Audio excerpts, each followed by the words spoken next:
1, 2, 3, 4, 5, 6, 7, 8, 9 cops to protect one Cybertruck.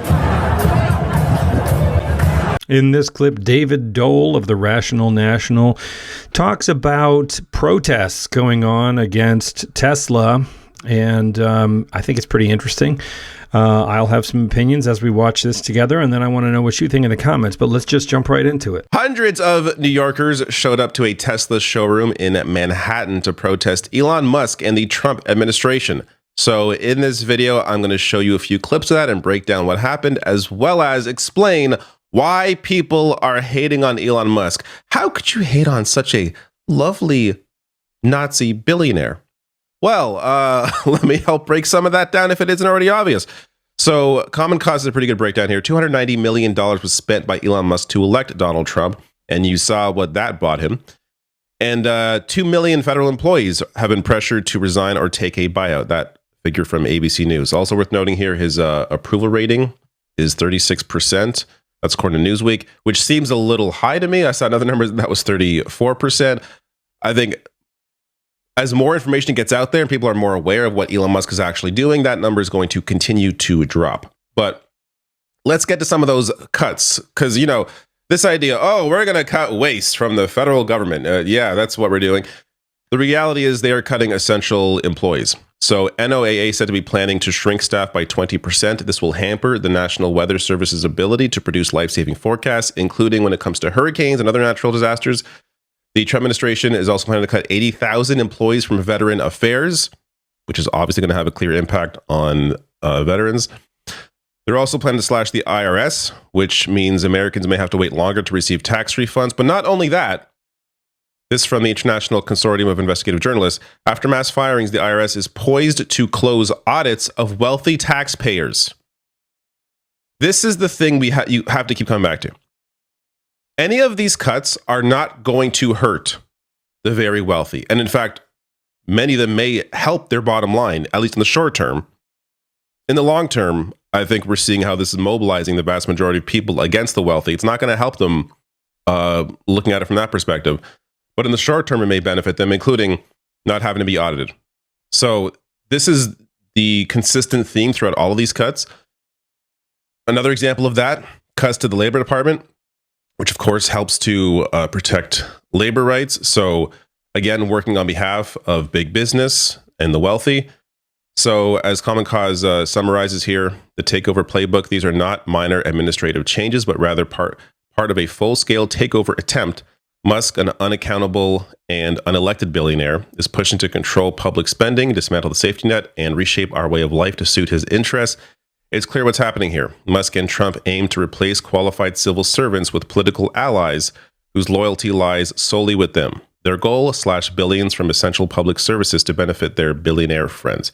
I also have a hunch that there is an aspect of this that is about solidifying their power and not having to leave office, and sort of the Viktor Orban playbook of like, oh, we'll continue to have elections, but none of the things that would keep that honest are in place anymore. So I'll just win by 90% every year. And, you know, the Congress, which I basically have in my pocket, will say, oh, you know, term limits for president, we don't really need that anymore. Trump is so great, he can just stay president forever, right? Exactly. And the argument is, well, but it's going to help the economy. And people are going to be better off because of these slashes. Look at Trump. Trump, who lies all the time, cannot even lie himself through this answer. Let me stay on the economy for a moment, because there are rising worries about a slowdown. You've got the Atlanta Federal Reserve saying we're going to have a contraction in the first quarter. Look, I know that you inherited a mess, and you said that the other night. I've only been here, but are you expecting a recession this year? I hate to predict things like that. There is a period of transition, because what we're doing is very big. We're bringing wealth back to America. That's a big thing. And there are always periods of, it takes a little time. It takes a little time. It takes a little time. Not a very encouraging answer there. And this is a guy who could have just said, no, of course not. Things are going to be great. It's going to be fantastic. He's not even able to do that because of how bad things are and how much worse he knows they're going to get.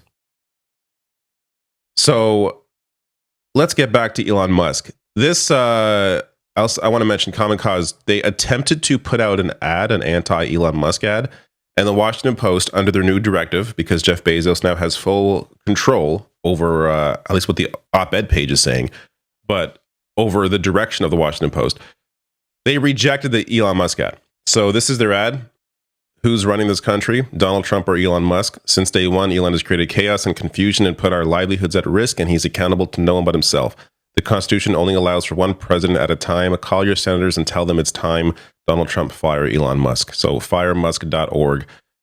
The Washington Post would not run this ad. Now, let me get to the backlash that Elon Musk is facing. So Tesla's for sale. Buyer's remorse sinks in for Elon Musk's EV-owning critics. There are many stories about this. I got to say, if for some reason I owned a Tesla, I never have, never would. But if I did own one, I could imagine not being very comfortable right now driving it around, and would trying to sell it for a much better EV that are many others are on the market that are worlds above where Tesla currently is. But that's one impact. Tesla sales are also plunging worldwide, including down 76% in Germany. And here we get to the acts that people are committing, to put it kindly. 7 Tesla charging stations torched near Boston. So, people arguing, well, Tesla, they're good because they got all those charging stations. Maybe if this keeps happening, you're not going to have many of them left. But that's one example. Oregon man accused of throwing Molotov cocktails shooting at a Tesla dealership. So in January, the same guy, that's when he torched or attempted to torch a dealership. And then a month later is when he shot into the Tesla dealership.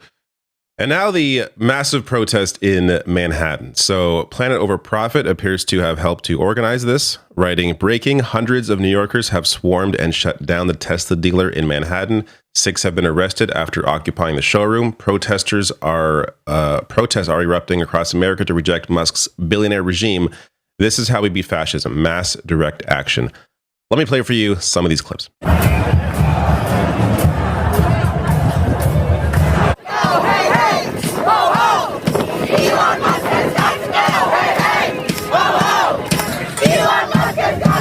My name's Frankie, and I'm getting arrested today protesting Elon Musk. He bought his way into office. He bought his way into heading a government agency. He bought his power at the expense of the American people, at the expense of our environment, at the expense of our world and all of the people in it. Now compare this sort of energy, this kind of organizing, what people are doing out in the streets. Compare this to what the Democratic Party, which is supposed to be the opposition party, what they are doing, or lack thereof. This past week, 10 Democrats voted with Republicans to censure Democratic Representative Al Green, the man who stood up and vocally protested Donald Trump during his speech.